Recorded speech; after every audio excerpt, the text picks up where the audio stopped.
Sebelum nonton videonya, jangan lupa like, subscribe dan komen. Anugerah Channel, terima kasih. Selamat menonton. Asal nama Banyumas. Diceritakan bahwa Adipati Wirasaba yang bernama Warga Utama I memerintah rakyat Kadipaten Wirasaba dengan arif dan bijaksana.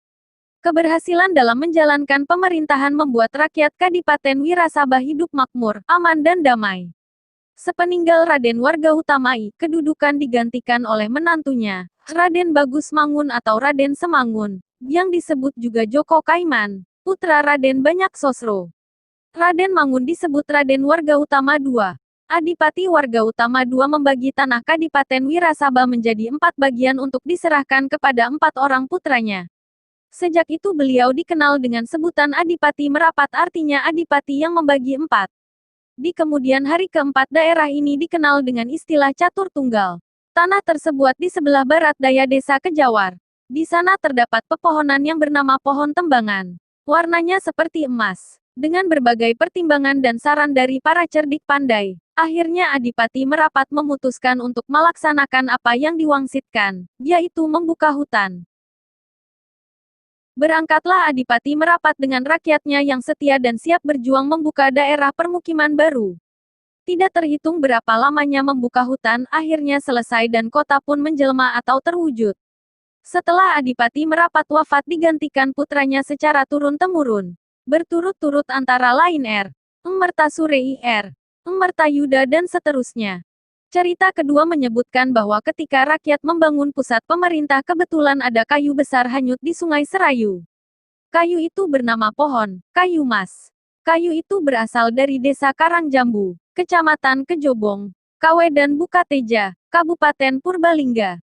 Anehnya, kayu itu berhenti tepat di lokasi pembangunan. Adipati Merapat tersentuh hati melihat kejadian itu. Lalu diambillah kayu tersebut. Kemudian jaikan Saka Guru Balai Si Panji. Karena kayu itu bernama kayu mas yang hanyut terbawa arit, maka pusat pemerintahan yang dibangun tadi diberi nama Banyumas, air dan kayu mas. Cerita ketiga adalah bahwa dalam sejarah Toyamas disebutkan bahwa nama Banyumas adalah berhentinya Adipati Merapat dalam perjalanan mudik dari Wirasaba. Pada saat itu ia melalui Kali Rukmi atau Kalimas. Bersama para nayaka praja dan prajuritnya, ia berhenti di pertemuan Sungai Mas dengan sungai yang lain. Di situ Adipati Merapat membuat senggerahan yang kemudian diberi nama Banyumas. Cerita keempat menyebutkan bahwa nama Banyumas berasal dari kata banyu dan emas. Kata-kata itu diceritakan oleh penduduk daerah tersebut secara bersaut-sautan. Konon sebelum nama Banyumas daerah itu disebut Selarong. Kala itu Selarong kedatangan seorang tamu dengan menunggang kuda. Selama di Selarong, tamu itu bertingkah laku aneh, berbeda dengan adat istiadat setempat. Oleh karena itu, penguasa praja mengambil tindakan pengamanan. Tamu dimasukkan di dalam bui atau penjara. Pada saat itu kota Selarong sedang dilanda kemarau panjang. Sumur-sumur kering, aliran sungai Serayu surut. Untuk mendapatkan air sangat susah. Penduduk harus membuat belik-belik di pinggir sungai. Sejak tamu itu dimasukkan ke dalam penjara secara kebetulan tampaklah awan hitam di langit. Lama-kelamaan berubah menjadi mendung. Suasana pun menjadi gelap dan akhirnya turunlah hujan dengan lebatnya. Bukan main gembiranya penduduk Selarong. Banyu, banyu, banyu, dan yang lain berteriak kata-kata, banyu emas. Banyu emas artinya air yang sangat berharga bagaikan emas. Sejak saat itulah kota Selarong berganti nama menjadi Banyumas sampai sekarang. Sejak kejadian itu, penguasa melepaskan tamu itu dari penjara, dengan pertimbangan keadaan mulai tenang.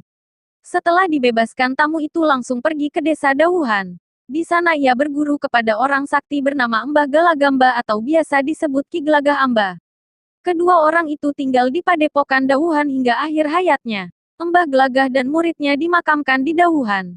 Itulah beberapa cerita asal-usul nama Banyumas. Bukan tidak mungkin cerita asal-usul nama Banyumas masih banyak yang belum ditulis atau dibukukan. Hari jadi Kabupaten Banyumas. Adanya Kabupaten Banyumas tidak lepas dari kebijakan Raden Joko Kaiman atau Raden Warga Utama II, yang membagi Kadipaten Wirasaba menjadi 4 bagian. Satu di antaranya adalah Banyumas. Oleh karena itu, hari jadi Kabupaten Banyumas didasarkan pada hari diangkatnya Raden Joko Kaiman menjadi Adipati Wirasaba VII. Raden Joko Kaiman yang kemudian dikenal dengan Adipati Merapat diangkat menjadi Adipati Wirasaba VII pada Hari Raya Grebek Besar, Mulut, yaitu tanggal 12 Rabiul Awal 990 Hari bertepatan dengan Jumat Kliwon tanggal 6 April tahun 1582 M.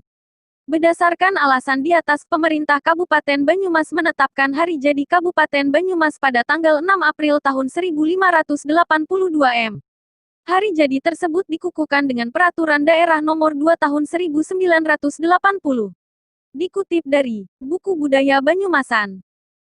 Mulai 2016, hari jadi Banyumas adalah tanggal 22 Februari. Banyumas, mulai tahun 2016, peringatan hari jadi Banyumas akan jatuh pada tanggal 22 Februari. Sebelumnya peringatan hari jadi Banyumas bertanggal tanggal 6 April. Perubahan ini berdasarkan Peraturan Daerah Kabupaten Banyumas Nomor 10 Tahun 2015 tentang Hari Jadi Kabupaten Banyumas. Peraturan daerah tersebut mencabut Perda sebelumnya Nomor 2 Tahun 1990 tentang Hari Jadi Kabupaten Banyumas.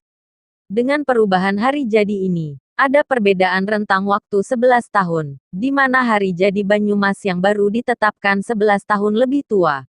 Sehingga mulai di tahun 2016, Banyumas akan merayakan hari jadinya yang ke-445.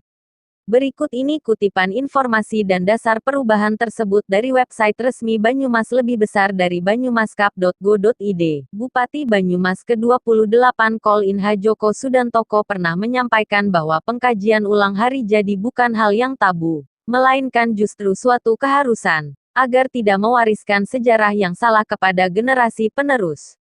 Apabila di kemudian hari ditemukan fakta baru atau ditemukan sumber dokumen yang lebih kuat, lengkap dan akurat sehingga dapat dipertanggungjawabkan menyangkut asal-usul Kabupaten Banyumas yang dapat menumbuhkan kebanggaan masyarakat Kabupaten Banyumas, maka hari jadi yang telah ditetapkan sebelumnya menjadi gugur, diganti oleh tanggal hari jadi menurut fakta yang lebih dapat dipertanggungjawabkan keabsahannya. Dan karena telah diketemukan sumber dan dokumennya yang lebih kuat, maka DPRD Kabupaten Banyumas tahun 2015 membentuk panitia khusus untuk meneliti tentang sejarah hari jadi Banyumas. Berikut kami cuplikan laporan Pansus DPRD Kabupaten Banyumas yang diketuai oleh Bapak H. Bambang Putjianto, Bidan menjadi dasar penetapan Perda Nomor 10 Tahun 2105 sebagai berikut. Masalah yang paling hakiki dalam penulisan sejarah adalah didasarkan atas fakta, dan fakta itu ditemukan pada sumber sejarah yang berupa dokumen. Jadi, manakala dokumen itu tidak ditemukan, maka dengan sendirinya fakta sejarah itu tidak ada. Jika suatu hal dipaksakan sebagai suatu fakta, padahal tidak didasarkan pada sumber sejarah, maka fakta itu pada hakikat adalah fakta yang tidak tepat. Sesuai dengan logika tersebut, berarti penetapan tanggal 6 April tahun 1582 sebagai hari jadi Kabupaten Banyumas didasarkan atas fakta yang tidak tepat, karena jika dilacak kembali, maka fakta itu tidak dijumpai pada sumbernya. Oleh karena itu, tanggal 6 April tahun 1582 ahistoris dan tidak dapat dipertanggungjawabkan secara metodologis. Sejarah memang tidak pernah ditulis secara sempurna oleh generasi manusia manapun karena sejarah adalah masa lalu yang sumber dan faktanya tidak semuanya dapat disadap oleh sejarawan. Tentu sejarah akan selalu ditulis kembali sebagai suatu karya penyempurnaan dari hasil yang diperoleh generasi penulis terdahulu sehingga sejarah bukanlah sesuatu yang pasti. Kepastian dalam sejarah itu bersifat relatif. Hal itu sangat tergantung oleh keberadaan sumber-sumber sejarah yang bisa diperoleh. Berdasarkan penelitian dan telaah yang mendalam, terdapat sebuah naskah yang sangat penting dan menentukan dalam kaitannya penelusuran sumber sejarah untuk menentukan kapan hari jadi Kabupaten Banyumas yang sebenarnya. Naskah tersebut dikenal dengan nama Naskah Kali Bening. Pada waktu menjelang diundangkannya Peraturan Daerah Kabupaten Dati II Banyumas tentang hari jadi Kabupaten Banyumas, sebagai peneliti, tidak memperoleh sumber yang tersimpan pada juru kunci makam Kali Bening. Sumber naskah Kali Bening memang tergolong naskah sakral dan tidak sembarang waktu boleh dibuka dan dibaca. Penelitian yang tergesa-gesa tentu saja tidak memungkinkan Soekarto untuk membaca teks tersebut. Apalagi teks tersebut termasuk sulit bacaannya karena banyak tulisannya yang rusak dan tidak terbaca. Bahkan beberapa halaman dimungkinkan telah lenyap. Naskah Kali Bening mencatat suatu peristiwa yang berkaitan dengan penyerahan upeti kepada Sultan Pajang pada tanggal 27 Pasa hari Rabu sore. Memang diakui bahwa teks Kali Bening cenderung anonim, artinya tokoh yang diceritakan tidak disebutkan namanya. Tetapi jati diri tokoh-tokoh itu bisa diinterpretasikan melalui perbandingan dengan teks-teks yang lain. Teks Kali Bening menyebut peristiwa penyerahan upeti itu juga berkaitan dengan sang mertua, Rama, sehingga tanggal tersebut dapat dipakai sebagai patokan hari jadi Kabupaten Banyumas. Sedangkan angka tahun yang dipakai adalah berdasarkan kesaksian teks yang dikandung oleh naskah Kranji Kedung Wuluh dan catatan tradisi pada makam Adipati Merapat di Astana Redi Bendungan, Dauhan, yang menyatakan bahwa tahun 1571 adalah awal kekuasaan Adipati Merapat R. Joko Kaiman, dan tahun-tahun 1571 sampai tahun 1582 adalah periode kekuasaan Adipati Merapat. Jadi, tahun 1582 bukan merupakan tahun awal, tetapi merupakan tahun akhir kekuasaan Adipati Merapat. Di samping itu, tahun 1571 juga terpampang pada papan makam dan batu grip makam Adipati Merapat yang masih ada pada tanggal 1 Januari tahun 1984.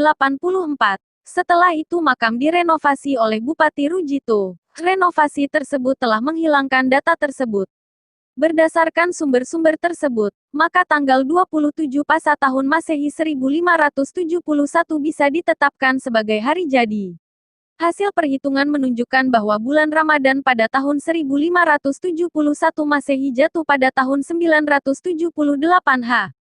Setelah dihitung, maka ditemukan tanggal 27 Ramadan 978 H dan setelah dikonversikan dengan tahun Masehi, maka ditemukan tanggal 22 Februari 1571 Masehi yang bertepatan dengan Kamis Wage, Rabu sore. Tanggal 27 Ramadan 978 H atau tanggal 22 Februari 1571 Masehi, ditentukan sebagai patokan hari jadi Kabupaten Banyumas berdasarkan perhitungan tanggal dan hari di mana R. Joko Kaiman, Adipati Merapat, yang bergelar Adipati Warga Utama II diangkat atau ditetapkan oleh Sultan Pajang sebagai Adipati Wirasaba VII menggantikan Rama mertuanya yaitu Adipati Warga Utama I Adipati Wirasaba V. R. Joko Kaiman yang telah diangkat menjadi Adipati Wirasaba VII. Beliau membagi daerah kekuasaannya menjadi 4, sehingga R. Joko Kaiman terkenal dengan nama Adipati Merapat, yaitu A. Banjar Pertambakan diberikan kepada Kiai Ngabehi Wirayudo. B. Merden diberikan kepada Kiai Ngabehi Wirakusumo. C. Wirasaba diberikan kepada Kiai Ngabehi Wargawijoyo. D. Sedangkan beliau merelakan kembali ke Banyumas dengan maksud mulai membangun pusat pemerintahan yang baru. Daerah yang pertama kali dibangun sebagai pusat pemerintahan ialah hutan tembaga sebelah barat laut daerah Kejawar dan sekarang terletak di pertemuan Sungai Banyumas dan Sungai Pasinggangan di Desa Kalisube dan Desa Pekunden Kecamatan Banyumas. Dengan demikian, tanggal 27 Ramadan 978 H atau 22 Februari 1571 lebih bisa dipertanggungjawabkan karena ada sumbernya atau ada dokumennya. Tanggal tersebut merupakan alternatif kuat untuk ditetapkan sebagai hari jadi Kabupaten Banyumas sebelum ditemukannya sumber sejarah yang lain yang lebih kuat. Catatan. Tanggal 27 Pasa, 27 Ramadan, yang tercantum dalam babak Banyumas Kali Bening yang berasal dari naskah abad ke-16 atau 17 Masehi. Keterangan, yang dimaksud sang mertua, Rama adalah Adipati Warga Utama I Adipati Wirasaba V, atau juga dikenal dengan sebutan Adipati Sedo Bener. Adipati Warga Utama I adalah mertua dari R. Joko Kaiman, Adipati Merapat, yang bergelar Adipati Warga Utama II. Semoga informasi ini dapat menambah pengetahuan dan kecintaan kita terhadap Banyumas Satria. Salam, Banyumas.